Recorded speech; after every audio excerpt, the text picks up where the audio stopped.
Good morning students and everybody.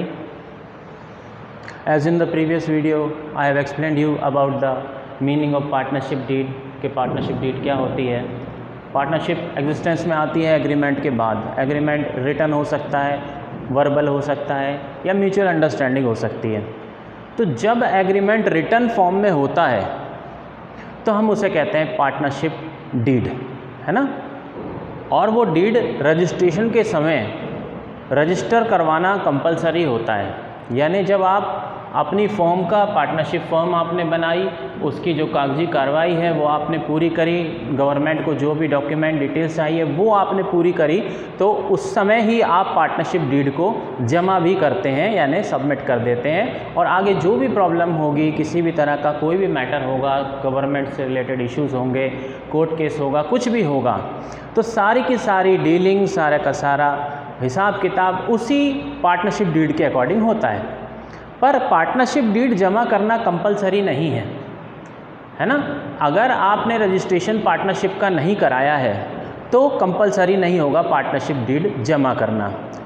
अगर partnership में ये ऑप्शन होता है कि आप रजिस्ट्रेशन चाहे तो करवा सकते हैं, ना चाहे तो भी रजिस्ट्रेशन इतना कंपलसरी नहीं है।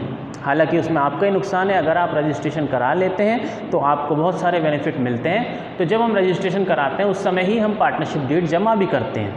पर अगर मान लीजिए किसी की पार्टनरशिप का रजिस्ट्रेशन नहीं हुआ है, जब रजिस्ट्रेशन ही नहीं हुआ है तो उसने पार्टनरशिप डीड भी नहीं बनाई है और वो डीड जमा भी नहीं है, तो क्या होगा?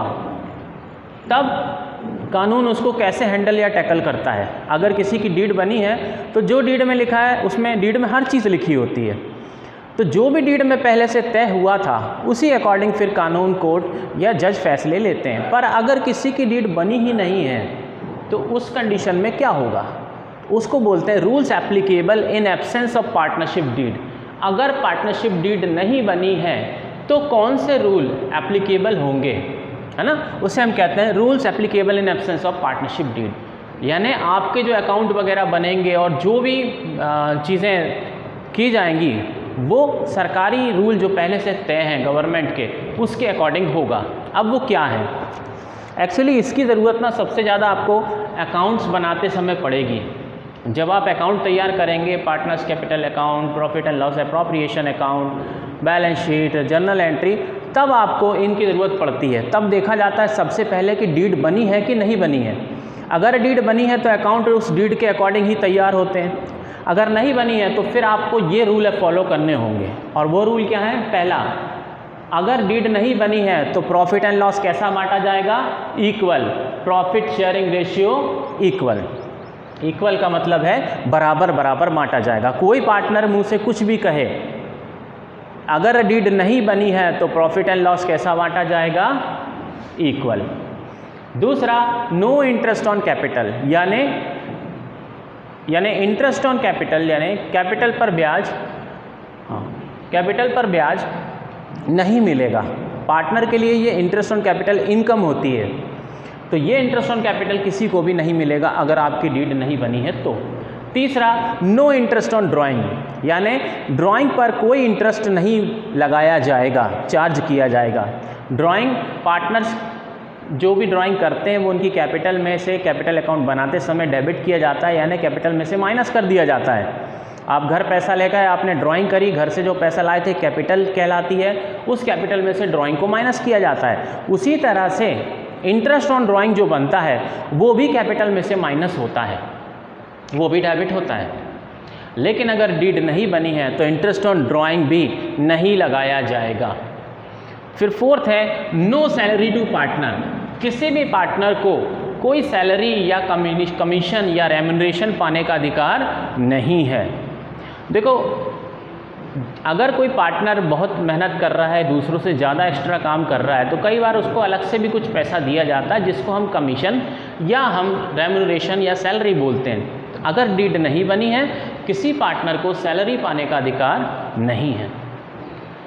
फिफ्थ है इंटरेस्ट ऑन लोन, यानी कि अगर आपने कहीं से लोन लिया है किसी और से या पार्टनर से भी, अगर लोन के तौर पे लिया है, कैपिटल अलग चीज़ होती है, लोन अलग होता है। अगर किसी पार्टनर ने एज अ लोन पैसा दिया है या किसी से आपने लोन लेके रखा है और आपकी पार्टनरशिप डीड नहीं बनी है, तो उस कंडीशन में आपको उस लोन पर 6% पर एनम के हिसाब से, पर एनम यानी प्रति वर्ष, एनुअली यानी साल का 6%, है ना। अगर 100 रुपये लोन लिए हैं तो उस पर 6 रुपये 1 साल का ब्याज आपको देना पड़ेगा। ये रूल है। जब आप अकाउंट तैयार करेंगे तब अगर डीड नहीं बनी है, पार्टनरशिप डीड नहीं बनी है और अगर कोई लोन है तो आपको उस पर 6% का इंटरेस्ट ऑन लोन देना पड़ेगा। फिर admission of new partner with the consent of all existing partner.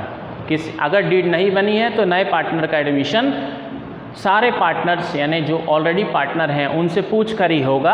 अगर वो तैयार नहीं है तो फिर एडमिशन नहीं होगा। ठीक, ये रूल्स हैं जो कब एप्लीकेबल होते हैं, जब पार्टनरशिप डीड नहीं बनी होती है। देख लीजिए ध्यान से।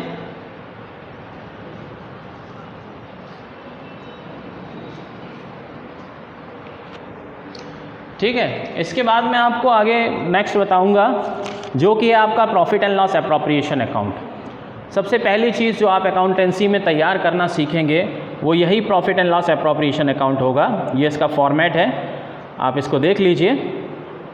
ये प्रॉफिट एंड लॉस अकाउंट जैसा ही होता है, लेकिन ये अप्रोप्रिएशन है। अप्रोप्रिएशन से क्या मतलब है, ये मैं सारी डिटेल आपको समझाऊंगा कि profit and loss appropriation account आखिर होता क्या है। ठीक है, और कैसे उसको तैयार किया जाता है।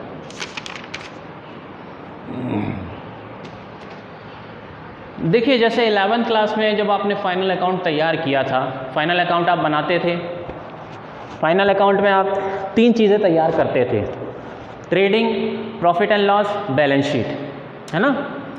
तो वो कौन सी कंडीशन थी, वो थी सोल प्रोप्राइटर वाली कंडीशन। 11th क्लास में जो आपने अकाउंट बनाने सीखे हैं वो सारे, एक सिंगल जब बिजनेसमैन होता है तो वो अपने अकाउंट कैसे तैयार करेगा, वो आपने 11th की अकाउंटेंसी में सीखा है, जर्नल एंट्री, ये सब चीज़ें। पर 12th में आप सीखेंगे कि पार्टनरशिप फर्म कैसे अपने अकाउंट तैयार करती है, कंपनी कैसे अपने अकाउंट तैयार करती है।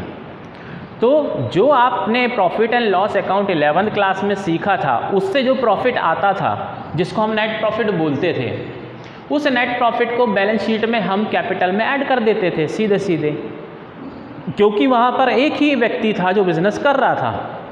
पर यहाँ पर सीधे सीधे ऐड नहीं हो सकता है, क्योंकि यहाँ पर बहुत सारे पार्टनर हैं। आपको इस प्रॉफिट को बांटना पड़ेगा और इसी प्रॉफिट को बांटने के लिए profit and loss appropriation account बनता है। जो नेट प्रॉफिट आपको प्रॉफिट एंड लॉस अकाउंट से मिलता है, उस नेट प्रॉफिट को पहले आप profit and loss appropriation account में ट्रांसफ़र करते हैं। फिर अगर किसी को इन सब एडजस्टमेंट में से कुछ करना हो, जैसे सैलरी देनी है, कमीशन है और interest on capital, interest on drawing, इस तरह की चीज़ें जो पार्टनर्स से पर्सनली रिलेटेड हैं, उनको भी एडजस्ट किया जाता है। फिर फाइनली प्रॉफिट निकाला जाता है कि कितना बचा है और उसको पार्टनर्स के रेशियो में जो भी डिसाइड हुआ है या फिर इक्वली, अगर कुछ डिसाइड नहीं है तो उस रेशियो में बांट दिया जाता है ना। तो वही profit and loss appropriation account पहली चीज़ है जो आप 12th में बनाना सीखेंगे। उसका फॉर्मेट अपनी बुक में आप अच्छे से देखिएगा, समझिएगा। मैं दिखाता हूँ आपको।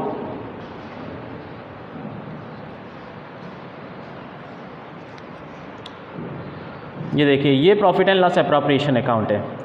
यहाँ पर पहले हम प्रॉफिट एंड लॉस अकाउंट से लाया हुआ नेट प्रॉफिट यहाँ पे लिख देते हैं, जिसको ये बोल रहे हैं by profit and loss account. देखिए यहाँ पे हम जो नेट प्रॉफिट आता है प्रॉफिट एंड लॉस अकाउंट से, उसको लिख देते हैं। उसके बाद अगर इसमें से कोई और चीज़ अभी माइनस करना है जो कि एडजस्ट नहीं हुई है, जैसे कि पार्टनर की सैलरी, कमीशन पार्टनर्स का इंटरेस्ट ऑन कैपिटल, वो सारी चीज़ें जो प्रॉफिट को और कम करती हैं, माइनस करती हैं, वो सब यहाँ पर आएंगी। और अगर कोई ऐसी इनकम है जो पार्टनर से होनी है, जैसे कि इंटरेस्ट ऑन ड्राइंग, वो इधर आएगी, वो प्रॉफिट में ऐड हो गई। कोई भी चीज़ जो मैं यहाँ लिख दूंगा वो सब प्रॉफिट में प्लस होती जाएंगी, यहाँ जो लिखूंगा वो माइनस होगी। ये पूरा बनाने के बाद इस प्रॉफिट में से इन चीज़ों को जब हम माइनस कर देते हैं, और भी अगर कुछ है कि रिज़र्व में आपको ट्रांसफ़र करना है पैसा या कोई भी ऐसी चीज़ जिससे प्रॉफिट अभी और कम होना है, तो वो सब यहाँ लिख देते हैं। उसके बाद जो फाइनल प्रॉफिट बचता है उसको हम यहाँ इस तरह से बांटते हैं, टू प्रॉफिट ट्रांसफ़र टू, जैसे ए और बी दो पार्टनर हैं तो A capital account, B capital account. ठीक है, इस तरह से A capital account, B capital account. अभी मैं आपको नेक्स्ट वीडियो में इसे बनाना सिखाऊंगा। तब तक आप इसको बुक में से देख लीजिए, जर्नल एंट्री वगैरह देखिए, समझिए। Thank you.